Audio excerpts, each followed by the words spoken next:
and oceans, destroyed precious forests, and heated the planet through our unsustainable reliance on fossil fuels. Our actions are threatening more species with extinction than ever before. To recover from the COVID-19 pandemic, governments have promised over $13 trillion to reignite economies. This is a once-in-a-lifetime opportunity to build back greener through green and equitable recovery. But what does this mean?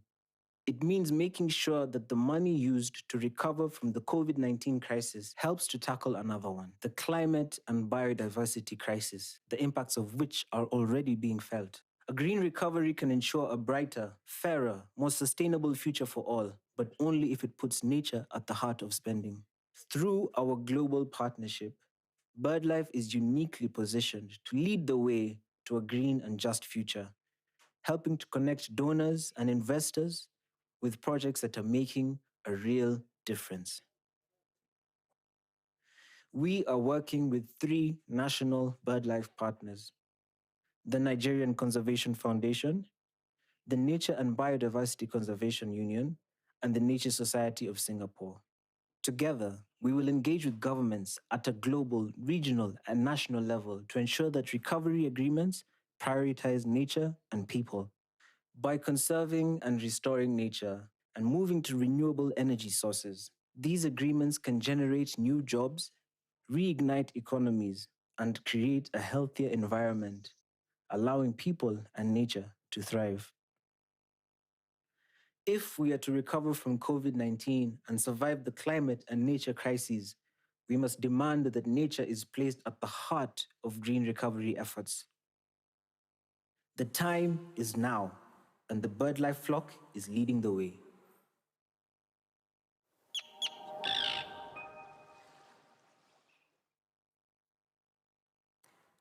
Hello, and welcome to a joint University of Cambridge, Cambridge Institute for Sustainability Leadership, and BirdLife International event on Building Forward Better, a blueprint and tools to meet global goals for climate, nature, and people. My name is Nina Seega, and I'm a research director at Sigacisl. It is my ultimate pleasure to see all of you here, as well as to welcome our virtual audience. Sigacisl is a think tank within the University of Cambridge. And as such, we do some things which are fairly typical for a university department, which is education and research, and some things that are a little bit more funky, such as we run leadership programs. And within the Center for Sustainable Finance, we've got 3 such programs: the Banking Environment Initiative, where we work with banks; the Investment Leaders Group, where we work with investment managers and asset owners; and ClimateWise, our insurance platform. And within that, it's my job to steer our sustainable finance research projects. If there was one thing that was potentially the only silver lining of the COVID crisis, was that it demonstrated a resilience of the climate and nature agenda within it. We have seen the better performance of sustainable companies through the crisis, and we've also seen nature emerge onto the global economic and financial forums. We've seen the Gupta review of economics of biodiversity, the Task Force for Nature-related Financial Disclosures, the task force that follows the one for climate-related financial disclosures, launched this summer with a dual mandate to look at the risks, nature-related financial risks, as well as the impact of corporates and financial institutions. We have also seen the Network for Greening the Financial System set up a joint study group on the intersection of biodiversity and financial stability. And we have already issued within that study group our first report on the evidence behind that relationship, and we'll do much more in March next year. And at Sigacisl, we've been leading a program on nature-related finance. For the last 2 years, we've been working with banks and investment managers to get a better understanding of financial materiality of nature-related financial risks. We have, within that time, published a handbook where we looked at sources of nature-related risk, as well as traced their transmission channels into the mainstream financial risks. And what we will do in the next couple of months is publish use cases when we work with financial institutions to understand the financial materiality of these risks for their portfolios. And within that, though, we have quite an agenda today. We're going to be talking about climate, we'll be talking about nature, and we'll be talking about green recovery. And more specifically on green recovery, we know that a green recovery is one that's better for both jobs and the GDP, because we've done some research in between the corporate leaders group at Sigacisl as well as Cambridge Econometrics. So to kick off our very exciting agenda today, let me introduce Dr. Emily Shuckburgh, the director of Cambridge Zero, to start us off with a keynote on green recovery. Emily, you've got the floor.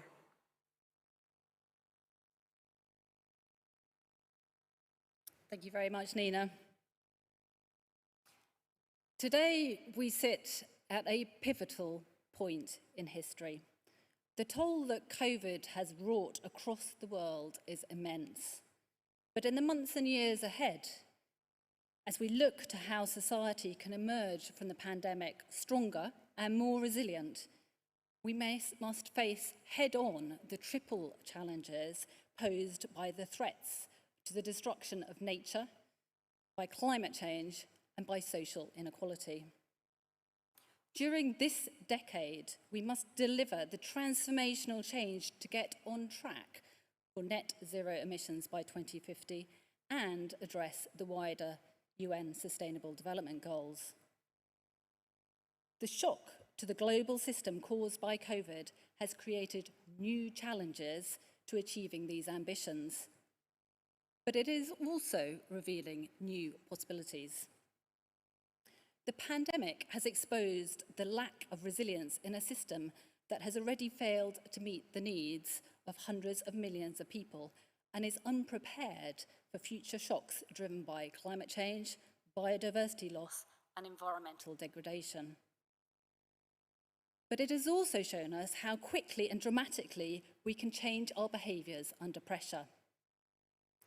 This raises big questions about our established economic and societal norms and the steps that we must take in order to emerge as a stronger and more resilient society. The current status is bleak. 1 million animal and plant species threatened with extinction over the coming decades. Global average temperature reaching 1.1 degree of warming, carbon dioxide levels reaching 415 parts per million, concentrations not seen for at least 3 million years. Floods and wildfires devastating communities around the world, and the Arctic melting before our eyes. The world's richest 1% with more than twice as much wealth as most of the rest of the global population put together. But nature can be valued and supported, so we leave it in an improved and resilient state for future generations. The threat of climate change can be limited by rapid reductions in greenhouse gas emissions. And inequalities can be addressed to create a fairer and more just society. We can make this a story of hope and opportunity. However, we are currently not on track. The ambition of COP may be to keep 1.5 alive, but right now it simply isn't. For all the rhetoric and pledges to date, emissions reductions that have been put forward are not sufficient to put us on track. Greater ambition is still required. I suggest a truly green recovery from the pandemic needs 3 key elements: information, innovation, and investment. Let's first consider information. Facts have taken a battering in recent years, and it feels as if the truth has been devalued. We must reaffirm the centrality of evidence in our policy and decision-making. Arguably, the risks posed by climate and biodiversity crises are simply not fully understood, whether by heads of government or business leaders. I'm a scientist, and as scientists, we need to do more to ensure the risks are communicated effectively.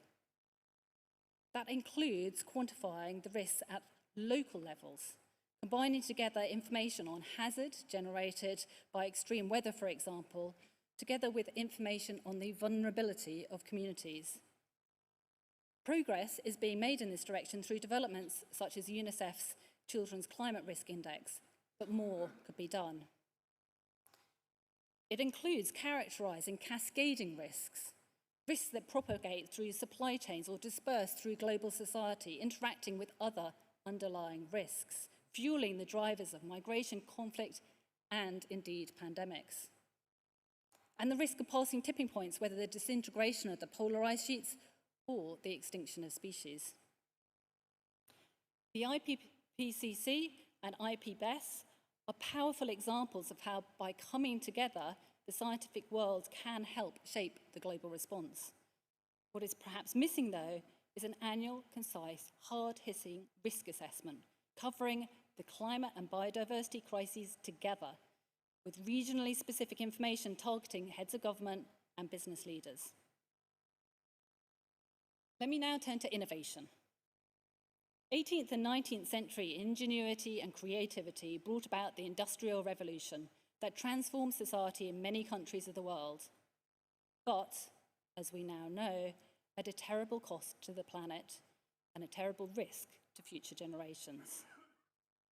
So how can we now channel 21st century ingenuity and creativity to continue to transform society around the world, supporting and improving the well-being of people and supporting and improving the well-being of the planet?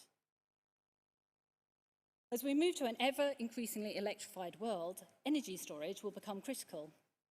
Even before the announcements made during this COP, it was conservatively estimated that half of all passenger vehicle sales would be electric by 2035.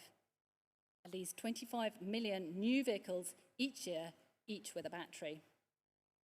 As the world transforms to clean energy generation, energy storage will be a central part of our energy networks. Lithium-ion batteries have been a transformational technology, but operational, environmental, and ethical concerns are spurring the development of new technologies. Lithium air, redox flow, liquid air, a wealth of different battery technologies are being explored, and there is a global race on to find the best solutions for different purposes. Another technological challenge is zero-carbon aviation. The pandemic has shown how much business travel can be avoided by conducting meetings virtually, and has reacquainted people in this country, at least, with the pleasures of a staycation. But even if passenger growth is reversed, we will still need new ways to decarbonise flight. At the University of Cambridge, we recently launched an aviation impact accelerator to do just that. An international group of academics and practitioners drawing on a broad range of expertise, engaging decision makers and the wider public in a discussion on the pathways to net zero flight. There is no silver bullet. Options include sustainable aviation fuels, zero emissions aircraft, using hydrogen, for example, and battery electric aircraft. The aviation sector has remained largely unchanged for the past half century, but rapid change is afoot. Much focus here at COP is on the race to zero, spurring on nations, cities, businesses, and other organisations to reach net zero emissions by 2050 at the latest. Since it's impractical to eliminate all emissions, to achieve this, we will need to remove vast quantities of carbon dioxide and potentially other greenhouse gases from the atmosphere through natural or technological means. And indeed, net zero is not the finish line. If we want to avoid the worst impacts of climate change, we need to go beyond that. With substantial prizes on offer for inventors who can design effective solutions, a wealth of creative avenues are being explored. And one example involves sea kelp. Seaweed plays a crucial role in the ocean's ability to absorb greenhouse gases and is considered a high-value source of protein for humans and livestock. So can we cultivate kelp, rewilding our oceans, and capture millions of tons of carbon dioxide annually at the same time? None of this is an alternative to rapid reductions in emissions. But it is clearly far better not to put greenhouse gases into the atmosphere in the first place. But greenhouse gas removal solutions will undoubtedly have an important role to play in limiting future climate change. energy storage, net zero aviation, and greenhouse gas removal. These are but three of a myriad of innovations that will shape our futures. Solutions that must be delivered in an inclusive way, co-designed and co-produced in partnership with all stakeholders to ensure a just transition. And that brings me to the final key element, investment. Pulling the world out of the economic trauma created by the pandemic, generating sustainable, inclusive and resilient growth requires a vision that restores confidence, a comprehensive policy response that delivers investment at scale, and a plan of action from local to an international level. This must include investment in knowledge capital, including research and development and skills training, in social and institutional capital to deliver effective government, and in natural capital. Investment in green stimulus measures has been shown to lead to strong fiscal multipliers with substantially enhanced returns on the investment. It is estimated that each percentage point of GDP spent on green investments can be expected to increase GDP ultimately by around 2 to 3%. In the short run, clean energy and sustainability-focused infrastructure such as insulation retrofits, building wind turbines and broadband networks, or restoring critical landscapes creates jobs. In the long term, assets are more resilient, productivity is increased, ecosystem services are restored, and energy and resource cost savings are passed to the wider economy. Action to address the nexus of threats associated with social inequality, destruction of nature and climate change can, by definition, result in a nexus of opportunities, resulting in benefits across these systems. Complementary investments, policy commitments, institutional frameworks, and systems thinking are fundamental to shaping a better, more secure green future. This means aligning global investments with net zero, nature-positive solutions across all areas of the economy to accelerate technological innovation and promote the flow of private investment. It means prioritising the sustainable use of our natural resources, and it means operationalising action on nature, climate, and broader sustainable development goals at international, national, regional, and local levels, with knowledge sharing, investment, and support for education, training, and capacity building. The reaction to the present crisis has shown the possibility of rapid changes in the ways of doing things.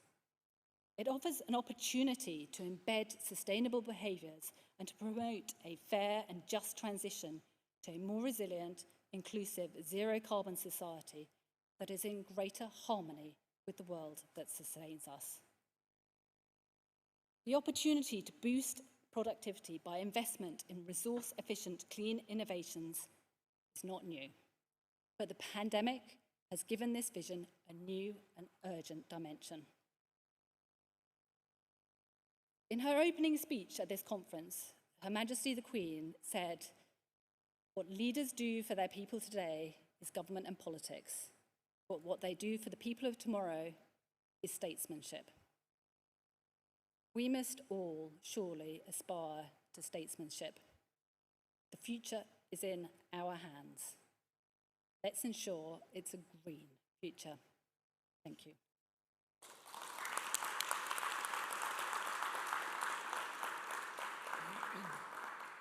Thank you very much, Emily. And now I'm joined for an absolutely fantastic panel for a discussion. Let me introduce the panel before we start. Today I'm joined by the Permanent Secretary for the Environment, Engineer Hassan Musa from the Nigerian government. Thank you very much.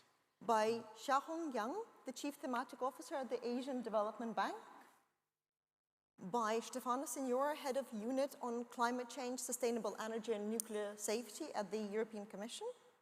And by Noël Kumpel, Head of Global Policy at BirdLife International. So if I can maybe start our discussion and ask the panelists to kick us off with some reflections on the first week, the implications that first week has had on the nature agenda, and some thoughts about what would you like to see happen in the second week of COP. If I start with the Permanent Secretary, Engineer Hassan Musa, please. Thank you very much. You want me to go there? No, you can just come from here. Well, thank you very much.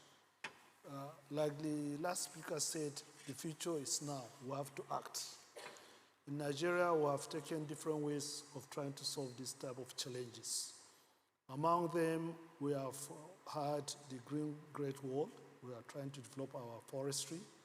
We also have green bonds, where we are trying to get finances to work on deforestation, to improve our forestry. We're also developing policies, because in Africa, still people use a lot of charcoal, firewood, so they are cutting and affecting the forest. We also have a very ambitious program to plant many, many trees in order to have this biosystem being effectively maintained. Wonderful. Thank you very much. So if I now ask Xiaohong for her reflections of what she's seen so far at the COP. Yeah. Okay, thank you very much. First of all, I'd like to thank University of Cambridge and BirdLife for co-organizing this very interesting event. I think as ADB, maybe not many of you already know, our president at the COP announced ADB's new ambition to finance climate finance up to 100 billion US dollars, out of which 34 billion is for adaptation and resilience from 2019 to 2030. That's quite a very ambitious climate change target. We are talking about Paris alignment. ADB also committed to full alignment of our sovereign operations. The least 85% of our private sector operations with the Paris agreement by July 2023. So with all the private sector operations fully aligned by July 2025. So that's quite a huge climate ambition. So I'd like to know whether I still have time to talk about how we can actually, from multilateral development banks, what to do to scale up the climate finance ambition. So from my own perspective, we can do three things very important. Number one, we need to identify more projects at scale and prioritize them. So it is very important to really identify most impactful climate change action. So out of these all the actions, from developing policy point of view, the development policies and the economic policies are most important out of all the policies. So you want to set up very good infrastructure standard. You need a budgetary process taking account of climate actions. You need a very efficient land use planning. You need to make sure the bird lives are not evacuated by the human land use. So you need to take climate change into account in all the important policies and in developing countries. So in practice, in developing countries, especially low and middle income countries, it is very important to leverage the country platforms so to make sure the coordinations are much more improved among the government, donors, and MDBs, private sectors. They identify policy bottlenecks and remove them. So everybody's on the same direction. That's very important. And most importantly, we need to work upstream.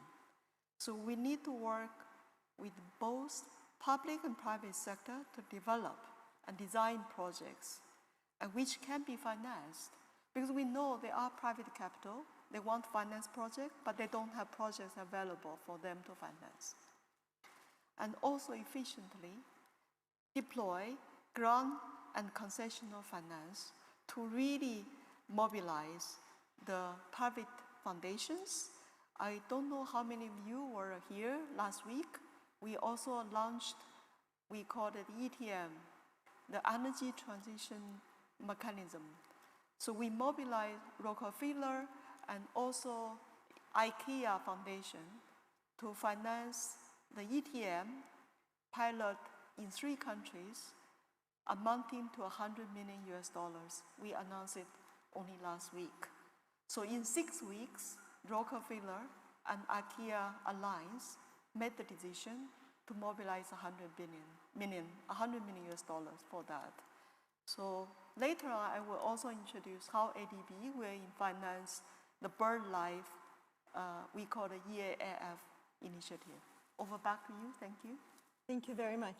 Noel, can I pass the virtual mic over to you, please? Thank you, yeah, you certainly can.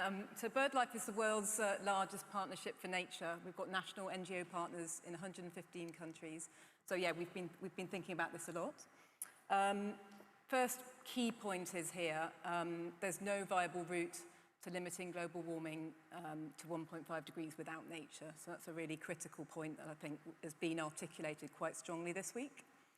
Climate and biodiversity are the same fight. They're 2 sides of the same coin. Protecting and restoring nature is crucial to addressing the climate, biodiversity, poverty and health crises, and it's central to achieving the Sustainable Development Goals. So nature's definitely very much higher up the agenda at this climate COP than ever before. It's fantastic to see that. We've seen pledges and commitments, we've just heard some there, from public, private and financial sectors. One example being the Glasgow Leaders Declaration on Forests and Land Use. We just heard about forests more on the ground from Nigeria there. That's got 134 countries, I think, at last count now signed up to it, covering over 85% of forests, and public-private financial pledges exceeding $19 billion. Also, Asian Development Bank is one of 10 multilateral development banks that's last week had a joint statement on nature, people and planet, committing to a nature-positive financial transition. That's really excellent to see, and something we were talking about with the Asian Development Bank in the start of their review on the safeguards process. They're just reviewing their new safeguards now. So really, really excellent sort of momentum on this. I'll just echo the words of Carlos Manuel Rodriguez, the CEO of the Global Environment Facility, that for the first time for a UNFCCC COP, this feels like a climate and biodiversity summit, and not just a climate summit. On a Nature Day on Saturday, we had a key event hosted by the Convention on Biological Diversity, the sister convention to the UNFCCC. And we've had several presidency events, including on Nature Day, important ministerial level dialogues on nature, land use and agriculture, and again with many important associated announcements. So what's important now, and it's really key, to ensure that those announcements translate into implementation and that we actually get the detail needed worked out on the ground in terms of transparency, traceability, capacity building and involvement of Indigenous people and local communities. That's all going to be integral to creating meaningful action. And that's very much in line with what we've been calling for at BirdLife, and it's going to be vital in holding governments to account and ensuring real progress on the ground, and environmental and social safeguards are a key part of that as well. So we're seeing this political will on nature, and we now need to hold everyone accountable for those promises made. And in terms of what we want to see this week coming up now, we want to see nature reflected strongly in the operational cover decisions text of the COP as a key outcome. So moving us forward from the key recognition that we had at COP25 of nature and integrated biodiversity climate action to really get moving that forward in the decision text coming up this week. Thanks. Effectively, you give us the rest of the week to sort out the decision texts, then a weekend off, My and then colleagues are in another implementation. room doing that now, yeah. Exactly. Wonderful. Stefano, last but absolutely definitely not least, what are your first reflections and what are you looking forward to seeing next? Yeah, very, very shortly. Thank you very much to ask this question. I think that in the first week we have seen, on the one hand, a big mobilization of actors. So a wide array of actors mobilized on different topics, probably more than in other COPs. And this, of course, is a good element. And linked to that, also probably more emphasis on certain topics like adaptation. Clearly, there is a collective mobilization on this topic, and with that, all the different areas that belongs to it. Let's say agroecology, water, biodiversity, nature-based solution. Therefore, there is, let's say, these topics altogether have become a bit more visible in the agenda overall. The second element is that, of course, we have had a lot of pledges which reflect the collective mobilization. Big announcement. Ourselves also, we have contributed, for instance, to pledges for forest, 1 billion euro announced by our President von der Leyen. And this brings me to the expectation for the second week. I think for the second week, well, of course, beyond hoping to close some negotiation topics, because of course we are also there for that, and we hope that certain topics that are open, have been open for a while, can be closed.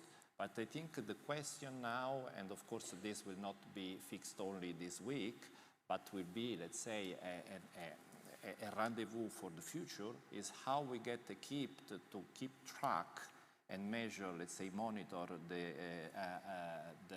those pledges so as that they are honored. Because of course there needs to be a way of organizing, let's say, a collective endeavor to track those commitments down the road, because otherwise this will not, let's say, be as effective as we hope it to be. I would stop there. Thank you. Fantastic. Thank you very much.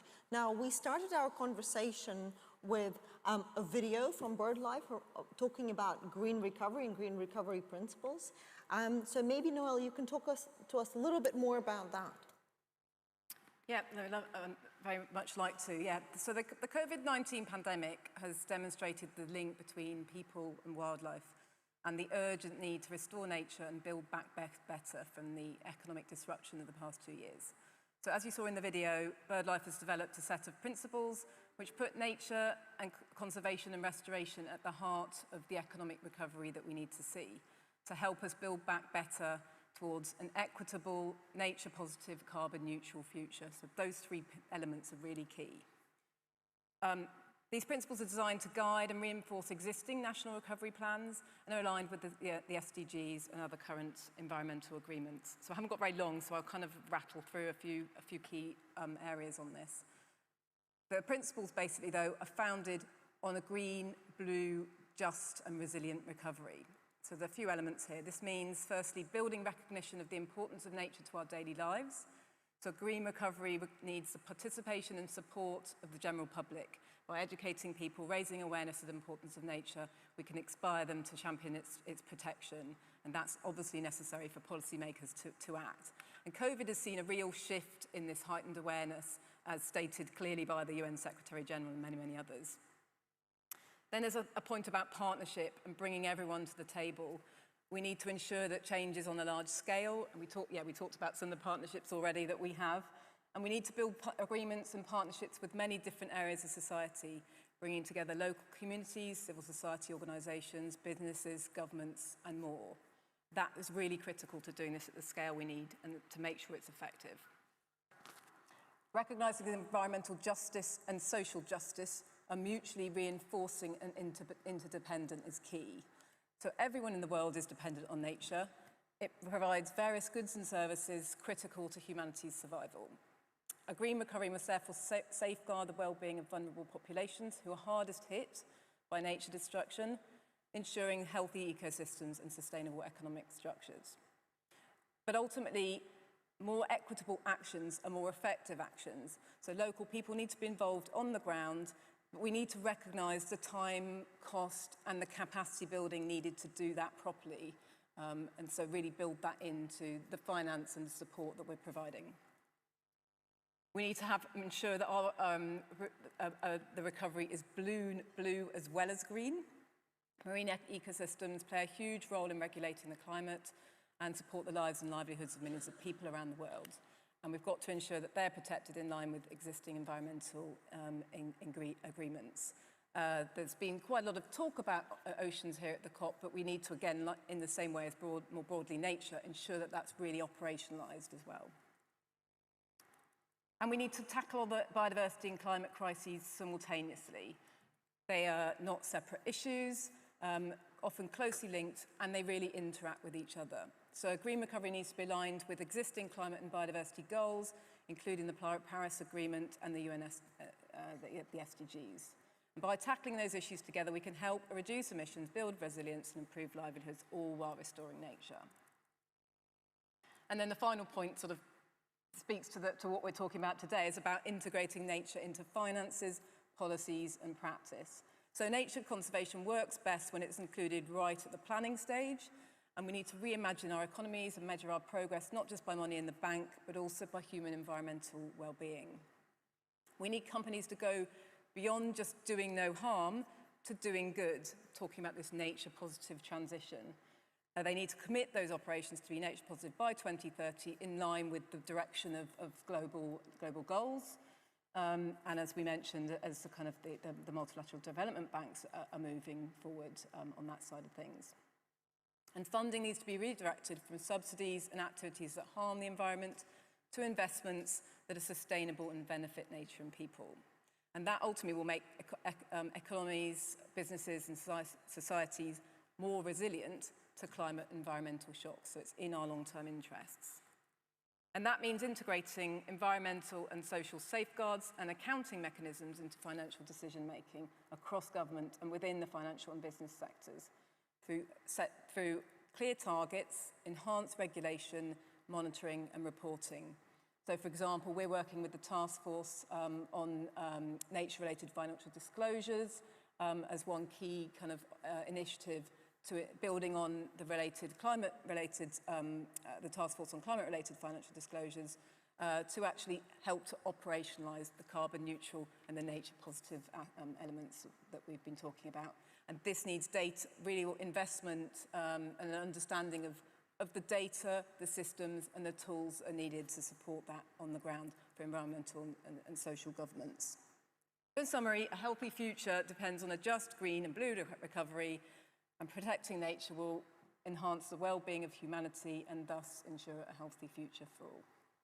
Thank you. And if I just pick up on a couple of things, I think we've already seen a joint meeting between the environment and education ministers here at COP on Friday, talking through some of these issues.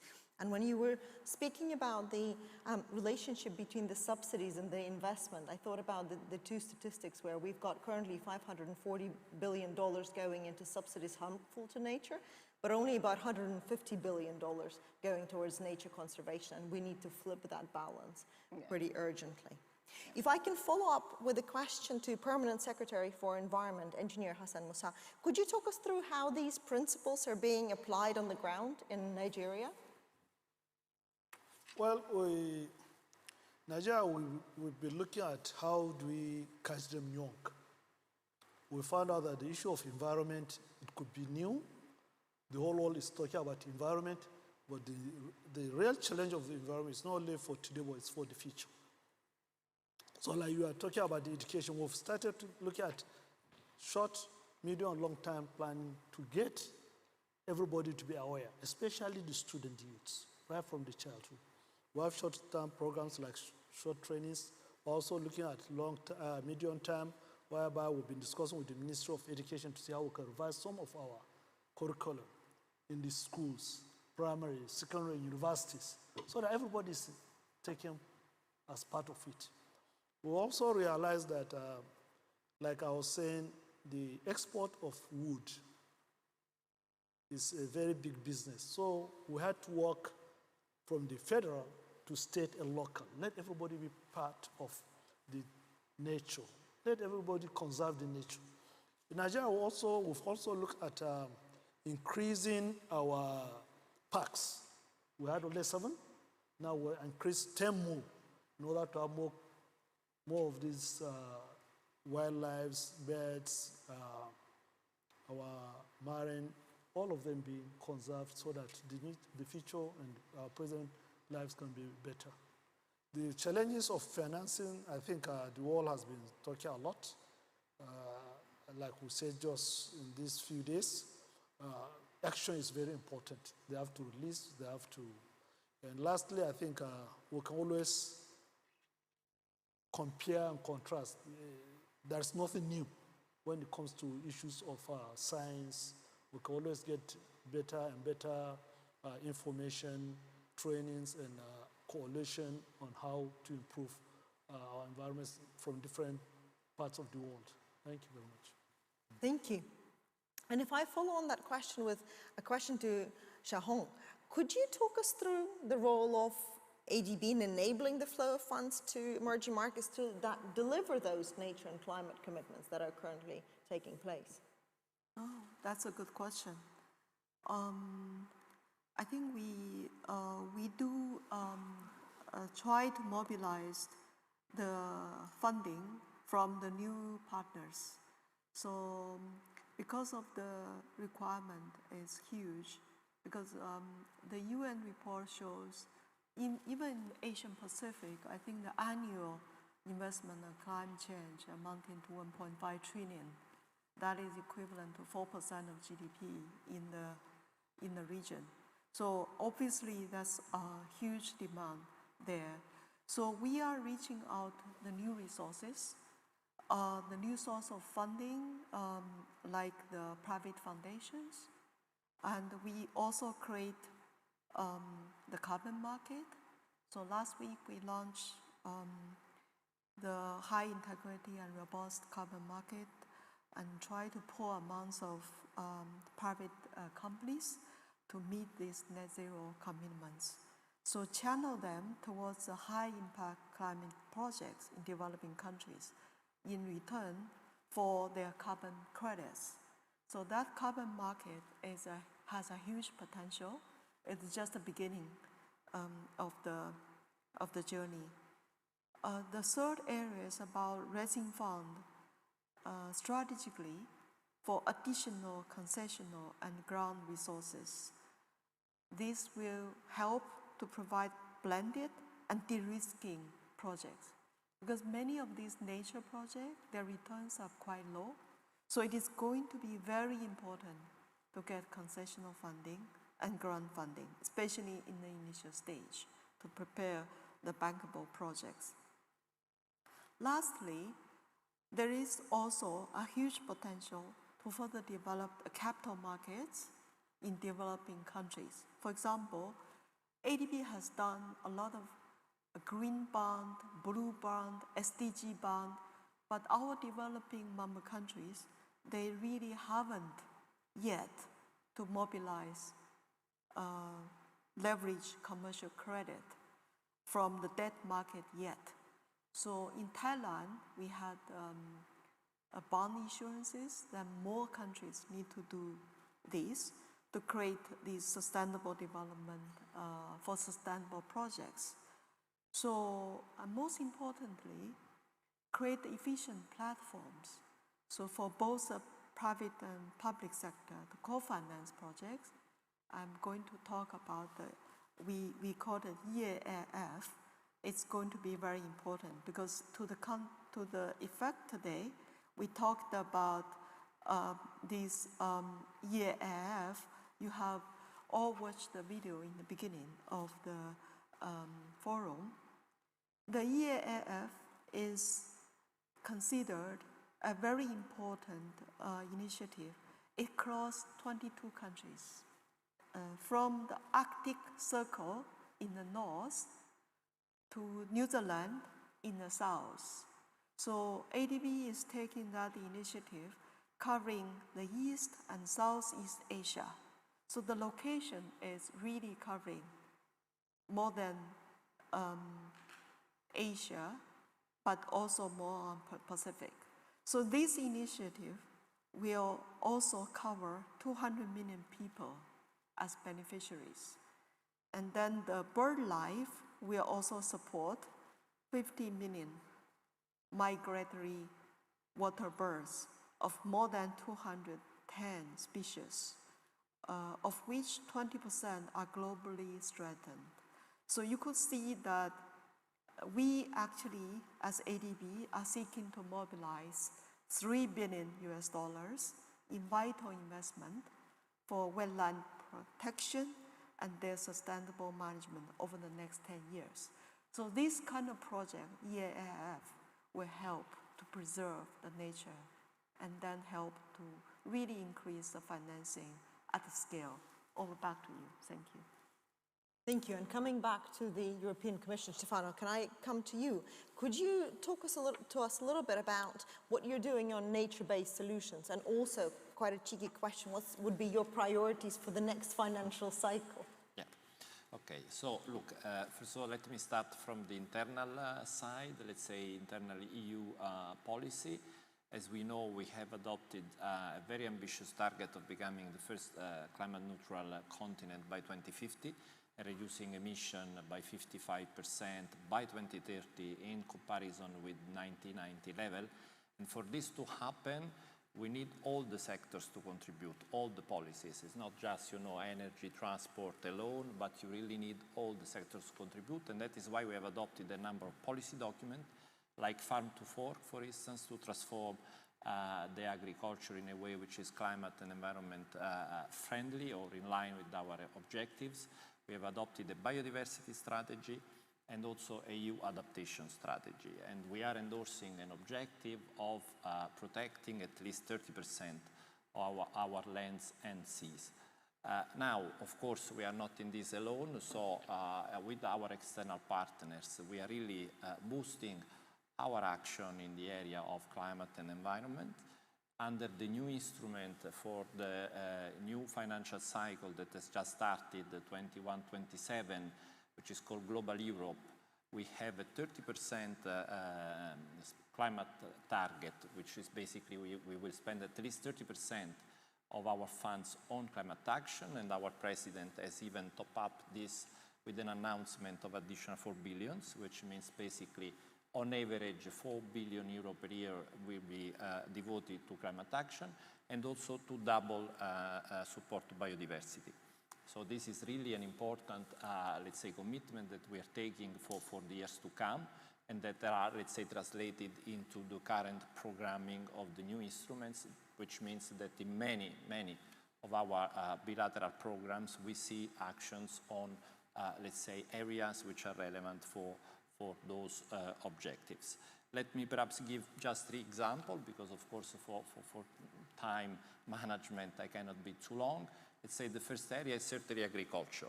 We are promoting approaches towards agroecology, climate smart agriculture, through a number of programs like the Seega. We are also supporting research through Sigacisl.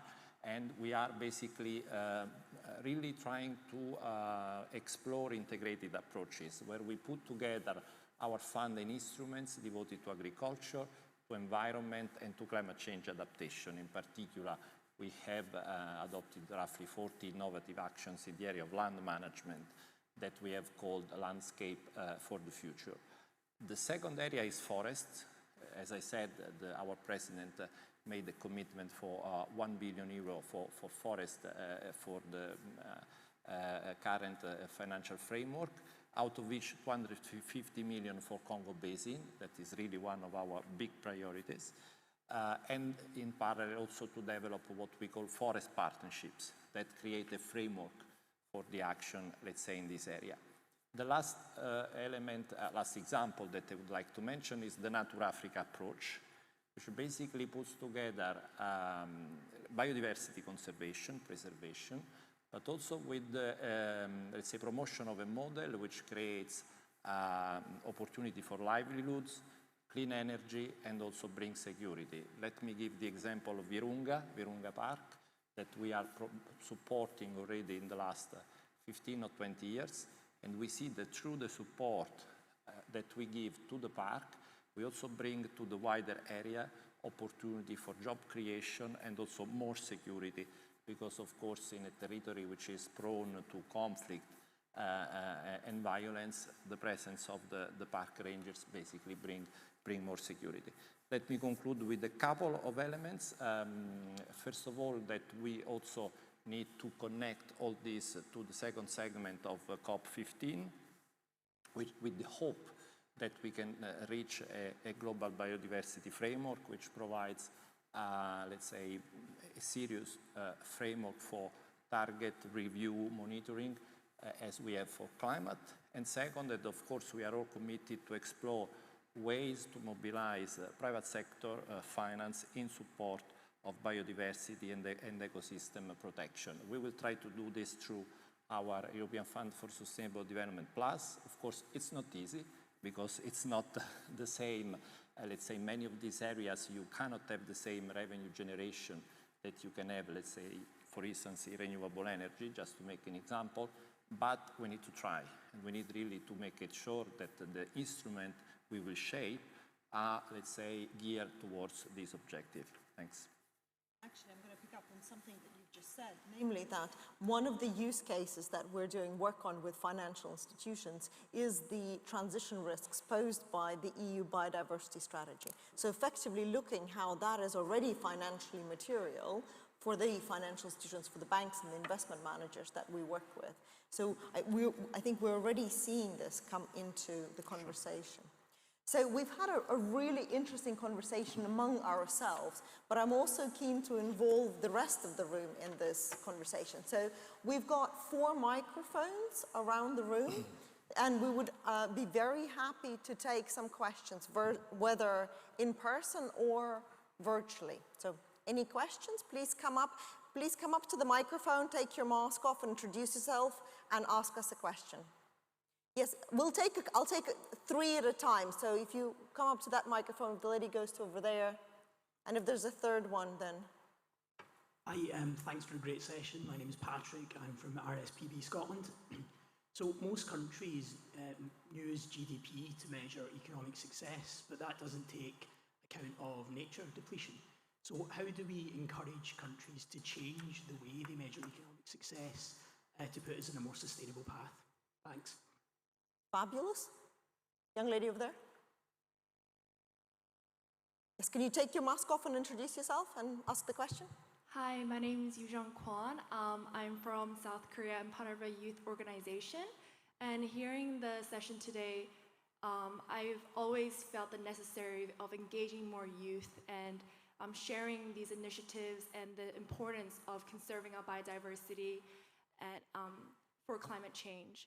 So I was wondering how you guys are managing to secure the involvement of youth and to share more of these initiatives to the youth community. Thank you. Wonderful. We'll take the third question and then we'll answer those and then we'll go for another round. Yes, please.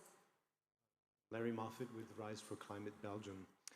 The vision that you've shown of a green recovery would have seemed very inspiring and most feasible earlier this year when governments were planning their recovery.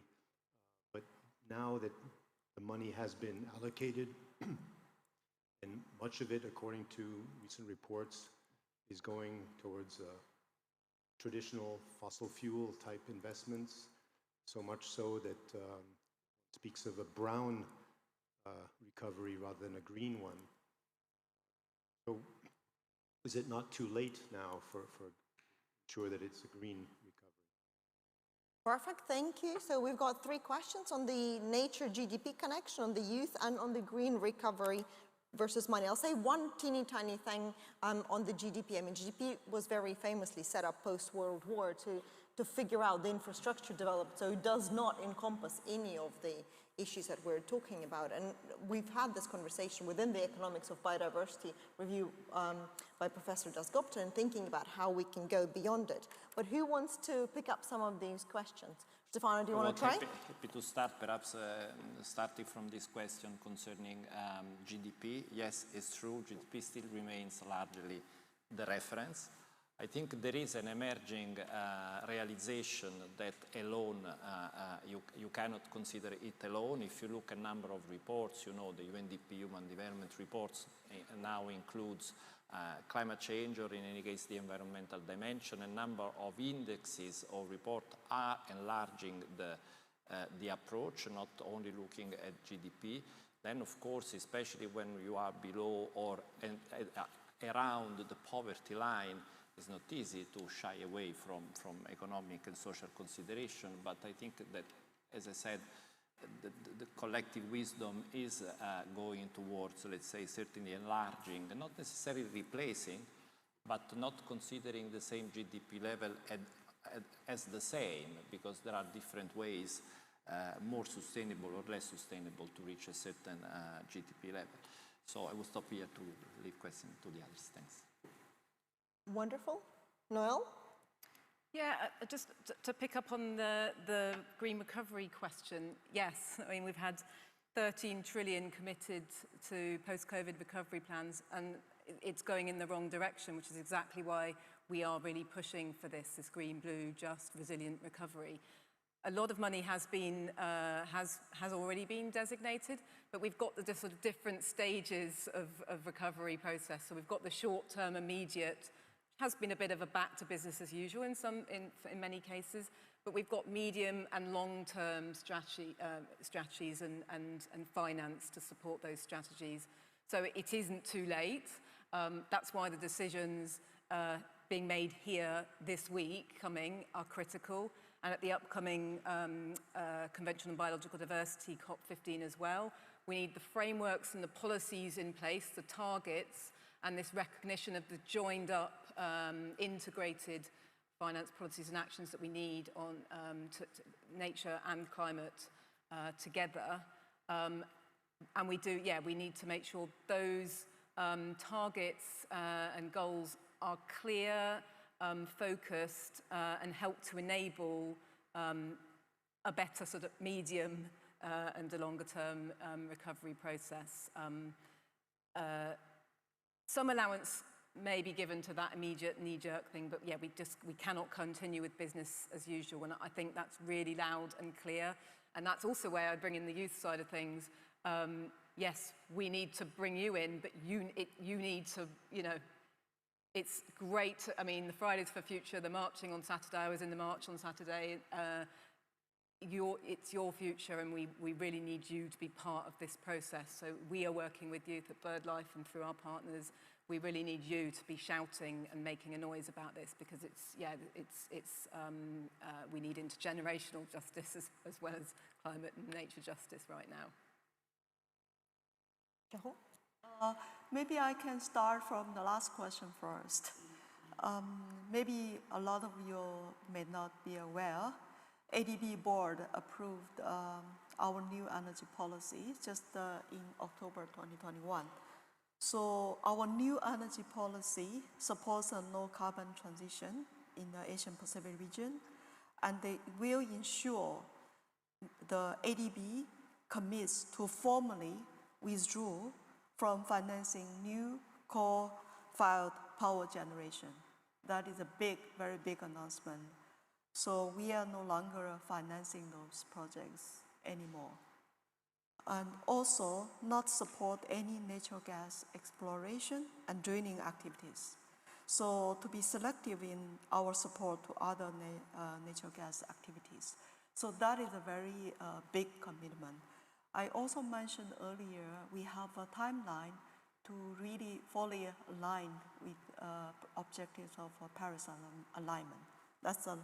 So when you have all the banks coming together, all the MDBs in this week, and last week also announced all the joint statement together. It's all in the website. You could have a look at how we can actually work together with all the different member countries to really move them to the green, inclusive, and sustainable recovery path. Because this is one of the last opportunities we have to really size and help the government.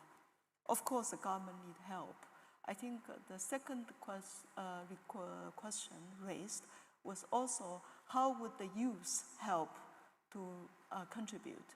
I think we are working on a meaningful youth engagement framework recently, and one of the excellent examples we can actually invite you to join is the EAF initiative we discussed a while ago, the East Asia and Australia flyways, the regional flyways, that need a lot of young youth to contribute. So it is not just advocacy. I think it's a time for the youth to take part of the entire project initiative design, preparation, investigation, because the first stage we are going to identify 100 wetland sites, out of which we actually will select 50 wetland sites, and to be agreed with all the countries. 22 countries will get involved. So that's a major initiative. I'm sure there will be lots of opportunities for the youth to get involved. I stop here. Thank you. Thank you. I was just wondering, Permanent Secretary, whether you wanted to pick up on the youth point, because you were talking quite a bit on the education side. Indeed. Thank you very much. One of the speakers from South Korea. Yes, youths have to be involved because the future belongs to the youths. That's why I said in our own, we have different categories, different stages. We have started some programs in schools, in cities, in villages, whereby youths are involved. We have also been discussing with the Minister of Education. The Minister was here last Friday. We had a lot of discussions. How do we have a sustainable educational system that everybody knows what are the challenges of the future? What are we doing now? So that in future, our next generation will not come and feel bad like we've not done much during our own time. So they're being involved. We're also trying to organize some type of programs whereby we can have competitions to do with environment, weather, so that everybody can be carried along right now. And also, finally, we're also trying to get more money involved in that area of education of the youths. From time to time, TV programs, jingles, radio programs, so that people will know what is happening, they can help the system, and the future will be brighter. Thank you very much. Wonderful, thank you. Shall we take some more questions? Jennifer Holm from the Lawrence Berkeley National Lab. And yeah, I'm a climate scientist, and I'm wondering, so we help write, these climate change models that will help give to the scientific basis for the IPCC report. But what can we do to go beyond that to really help with actionable metrics for you guys, more for nature-based solutions, how to maybe really blend these disciplines? Like what more do you guys need to kind of really help with financing, with policy, to really maybe specifically things with like Article 6, how we could help with carbon offsets? Just thinking how we could go a step further and actually kind of help make these actions happen. Wonderful, thank you. Gentleman over there. Good afternoon. My name's Dr. Joel Gill, Executive Director of a charity working to improve understanding of access to Can you come closer a little bit? Capacity to use earth science. One element of building forward better is ensuring that we have a higher education landscape that delivers a workforce with the right expertise and skills. Did you have any examples of forward-looking comprehensive assessments of the skills required to meet climate ambitions, and then that information feeding through into the shaping of science and higher education policy and strategies? Wonderful, and I think there was a gentleman over here. Good evening, ladies and gentlemen, Your Excellency, the Minister, Professor. My name is Kirill Arsovsky. I'm Editor-in-Chief of the Regional Balkan Media Environmental Platform from Macedonia. And I like this session because it gives a holistic approach of all the things that were said last week and all of the pledges that were given by the world leaders. BirdLife International works with their membership and its leaders about environmental communication on a worldwide level. And if we are aware that the leaders are not aware of the environmental issues that the professor said on her presentation, and the business sector also are not aware or have lack of information or knowledge of what is happening. We now know that the money are not the issues there. They don't care about the money. They can find other way of financing. So which will be the approach, communication approach, that we can become there more aware of the situation, because we know that protesting can be seen as just a momentary action, but we have to work on policy on more serious and scientific level. Thank you very much, and God bless. Thank you very much. Let us try to answer these 3 questions, which are quite substantial. So who wants to start us off? Yep. I'm happy to take the first one. What can the science do for us, between brackets? I think that one area where I think we all struggle is to get the metrics for adaptation. Because of course we know what are the adaptation needs, we know that they are huge, that the money there is not sufficient, and of course this gap between the money available, although of course we all hope that it will increase significantly, and the needs will increase because of the worsening of climate change, let's say, impact. And I think that to be more effective, even more effective in attracting donors' money, we need to attach a metric to it, because now many times when we talk about adaptation, we see that we talk, rightly so, about livelihoods, about the social impact, about the economic outcomes, but this is not, let's say, specific to adaptation work. Many things that we do in the development area belong to the same conversation. So I think that we need to get a more granular metrics of adaptation, so as it will be easier to attach, let's say, output indicators, target, where, let's say, we can also measure the progress made. So this is my personal take. Thanks. Wonderful. With the rest of Sharon, please. Yeah, trying to answer the question on the first question about the nature-based solutions, how to do it. I think this morning ADB launched the Climate Resilience Partnership framework. I think UK government, Nordic and many others actively participated. So if you work in the developing countries, there is really a very big gap between the national policy and also the actual action on the ground. So we know it will be quite important to investment in adaptation measures that explicitly meet the needs of the poor and vulnerables. These are very important. So when you help the government develop large-scale investment projects that support the poor population, you need to provide the ground resources. That's what we are talking about. We go to the non-traditional donors to ask them to finance. Actually, once they find the innovative solutions at the local level, they are quite keen to invest. We need to do many, many things. For example, we need to do the adaptive social protection, community-driven climate resilient development.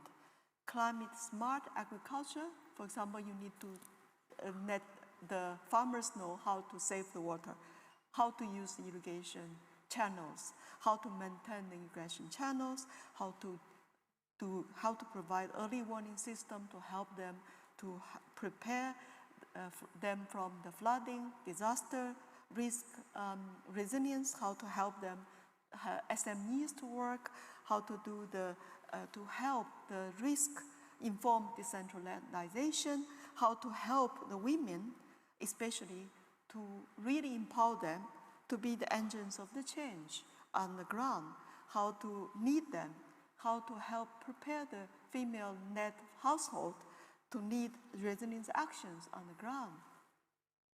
I think the last question was also about communication. That is quite brilliant. So for anything you do, we are talking about development policy. We are also talking about political economy in all the countries. So for you to really launch a big initiative, you need to align everybody on the ground. You need to have the most effective communications, make sure the household level, the NGOs, the private sectors, they are all thinking it's the right thing to do. It should have been done yesterday. So absolutely, the communication strategies, communication policies are very important for us to move forward for any nature-based solution activities. Thank you. Noel? Yeah, and to follow up on a few of those points, on the actionable metrics question, so a really key point there is if we actually want to have integrated action on nature and climate, we need to know where the nature and the carbon is. So spatial mapping of both nature, carbon and other ecosystem services is critical, and that then can feed into nationally determined contributions, and on the biodiversity side, into national biodiversity strategies and action plans. So supporting governments and then using that to work with local governments and local stakeholders in a participatory approach to help them decide what they want to protect, what they want to restore, and what they want to sustainably use. So that we can help governments and all the way down from that scale to manage resources on the ground. So that spatial mapping is really key, and there's a lot of work going on that, we've been mapping, for example, the overlap of key biodiversity areas with Indigenous peoples areas. So there's a real win-win there to ensure by strengthening the role of Indigenous peoples, they also help to conserve biodiversity. There's also enormous overlap between key biodiversity areas and carbon. So that helps you to see where your win-wins are in terms of that side of things. And then in terms of looking at more complicated things, like we have with IUCN, we've worked to develop a STAR metric, species threat abatement response metric, which is a way of looking at where a measure of biodiversity on the ground that we can then integrate into another system we work on called the Integrated Biodiversity Assessment Tool. So we've got kind of species metrics to integrate into tools to help guide businesses and the finance sector in terms of where they should and shouldn't be developing and doing different activities. So there's a whole range of metrics that are being developed. We need the data and the investment in those tools and those systems to support that. And huge steps are being made forward to actually concretize and actually mean that we can implement, and we know what we mean by nature positive, and we know how we can move there, and we know how to track that progress. So that's really the step we need to take in the coming decade. What have we got where, and how do we conserve it and move forward? Just quickly on the other questions, which was on, the communication side of things. So that's kind of the point of our principles, is trying to have a user-friendly, there's a version for the public, and then there's a much more detail in the principles for policymakers. So it's moving from just waving banners to actually this is what we need to do. So exactly, we need to get the momentum, but then we actually need to kind of have this laid out simply and clearly at different levels for different stakeholders. And then finally, just on the building forward skills kind of point, I think we need to think about this just transition. So there is a cost to certain climate strategies in the short term, certainly, but it's worth it in the long term. But we need to be looking at this as an opportunity, and to rebuild new skills, to develop those skills, and to invest in that, so that we're moving towards the positives rather than clinging on to the negatives. So I think that's it's a very broad answer to the question, but I think that's what we need to be thinking about in terms of education, skills, and investing in the future, not in the past. Thank you, Noel. Any final reflections, Permanent Secretary? No, thank you. You good? Wonderful. I think we've had a really interesting discussion. So all that remains for me is to thank the panelists and to ask Emily to summarize the conversation and reflect a little bit on what we've been talking about.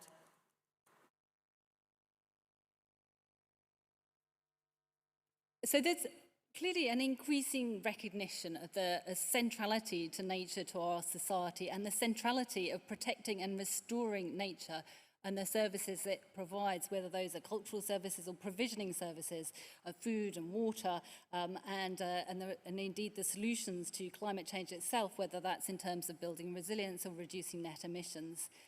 It's quite clear that progress has been made in this regard. The Gupta review has been mentioned a number of times, which is really emphasising the importance of embedding nature at the centre of our economic thinking, within the world of business and finance, things such as the Task Force on Nature-related Financial Disclosures are again increasing the awareness within the business and finance community of the importance of nature. Climate-smart agriculture, for example, is another area where there's an increasing recognition of the importance of nature within that.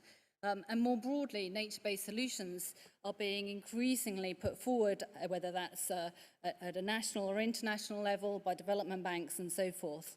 And even this week, last week, there's very much a feeling, I think, that nature is entering into the discussions around climate in a way that has never been before.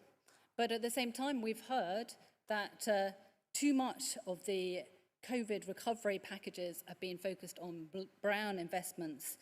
And so if there's a challenge for us as we move into the second week of this conference, let's all work together to ensure that nature really does sit in the place that it ought to within the discussions around climate.